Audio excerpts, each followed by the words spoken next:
కొమ్రంభీం ఆసిఫాబాద్ జిల్లాలో గల ప్రభుత్వ మెడికల్ కళాశాలలో అరకొర వసతులతో ఇబ్బంది పడుతున్నటువంటి ఎంబీబీఎస్ మెడికల్ విద్యార్థులు ఎలాంటి వసతులు లేకుండా కనీస సౌకర్యాలు లేకుండా కిలోమీటర్ల దూరం నుంచి నడుచుకుంటూ కాలేజీకి వెళ్లే పరిస్థితి ఉందని, హాస్టల్లో కూడా కనీస వసతులు లేవని, చదువు చెప్పడానికి కనీస ప్రొఫెసర్లు కూడా లేనటువంటి స్థితిలో ఉన్నామని ఆరోపిస్తున్న విద్యార్థులు తప్పని పరిస్థితిలో ఆందోళనకు దిగిన వైద్య విద్యార్థులు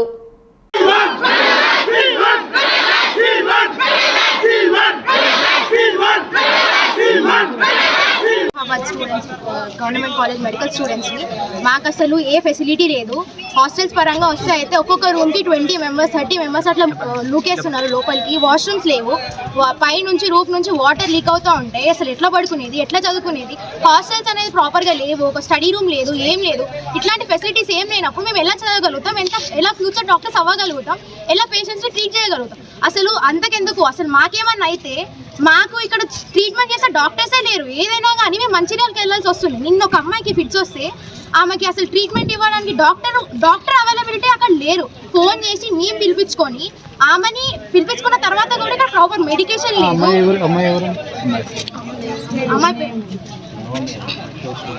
ఒక మెడికల్ స్టూడెంట్, ఆ అమ్మాయి మెడికల్ స్టూడెంట్కి ప్రాపర్ మెడికేషన్ ఇవ్వని టౌన్ ఇది. ఆమెని మంచిర్యాలకి తీసుకెళ్ళి అక్కడ సఫర్ అయ్యి ఆమె అక్కడ సఫర్ అవ్వు. ఇక్కడ ఒక్క మెడిసిన్ లేదు, నీడిల్ లేదు, ఏ సరిగ్గా లేదు. ఏమన్నా ఉంటే నర్సెస్ చూసుకుంటారు, డాక్టర్స్ అవైలబిలిటీ ఉండదు. ఎందుకు అసలు ఇక్కడ కాలేజ్ పెట్టారు అది అర్థం కాదు. ఇంకా ఫ్యాకల్టీ వర్షన్కి వస్తే ఫ్యాకల్టీ లేరు. ఉన్న వాళ్ళు కూడా వేరే డిపార్ట్మెంట్ ఫ్యాకల్టీ మాకు వచ్చి చెప్తున్నారు. అది కూడా ఎస్ఆర్స్ ఇంకా పీజీస్ వాళ్ళు ఎస్ఆర్స్ పీజీస్ కూడా మా వాళ్ళు కాదు, అంటే మా సెకండ్ ఇయర్కి సంబంధించిన వాళ్ళు కాదు, వేరే వాళ్ళు వచ్చి చెప్తున్నారు మాకు. ఒక హాస్పిటల్, కాలేజ్ ఇవన్నీ తిరగాలంటే ఎలా?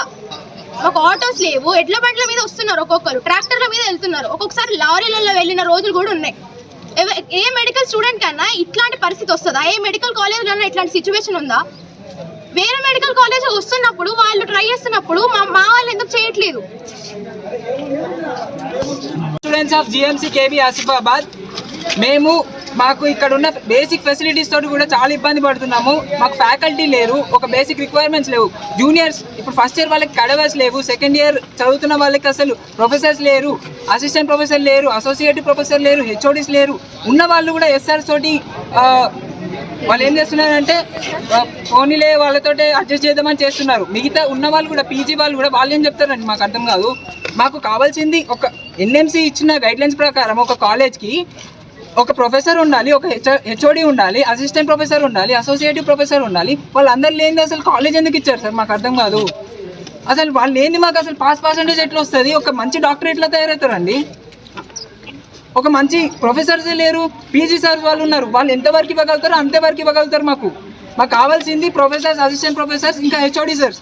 వాళ్ళు లేనిది ఎట్లా చదువుతామండి మేము? ఇప్పుడు సెకండ్ ఇయర్లో అయితే అసలు పీజీ సార్సే ఉన్నారు, ఒక్క అసిస్టెంట్ ప్రొఫెసర్ లేరు, అసోసియేట్ ప్రొఫెసర్స్ కూడా లేరు.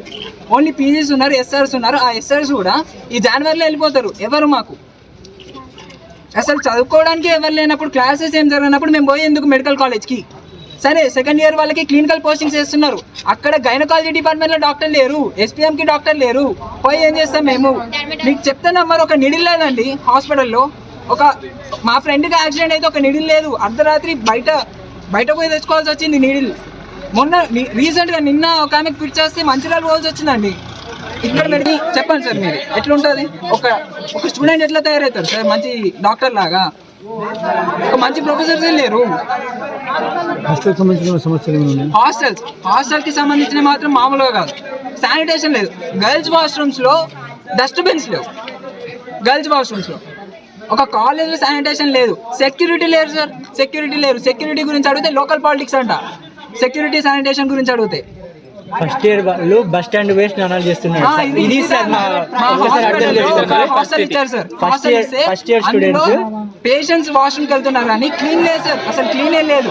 ఈ వాష్రూమ్స్ మన బస్ స్టాండ్స్ లో పబ్లిక్ టాయిలెట్స్ ఉంటాయి కదా, అక్కడికి వెళ్ళి మనీ కట్టి స్నానాలు చేస్తున్నారు. ఫస్ట్ ఇయర్ జూనియర్, ఒక MBBS first year student bus స్టాండ్కి వెళ్ళి వాష్రూమ్ పోవాల్సి వస్తుంది. అంత దుస్థితిలో ఉన్నాం.